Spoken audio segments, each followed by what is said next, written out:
மண்வெட்டி கையில் எடுப்பார், சில பேர் மற்றவர்க்கு குழி பறிப்பார். அது தன் பக்கம் பார்த்திருக்கும் என்பதை தானறிய மறந்திருப்பார்.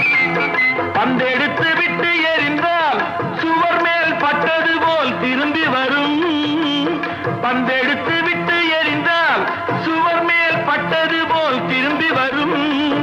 இந்த தத்துவத்தை தான் அறிந்தால் பிறர்க்கு தீங்கு செய்ய எண்ணம் வருமோ? இந்த தத்துவத்தை தான் அறிந்தால் பிறர்க்கு தீங்கு செய்ய எண்ணம் வருமோ?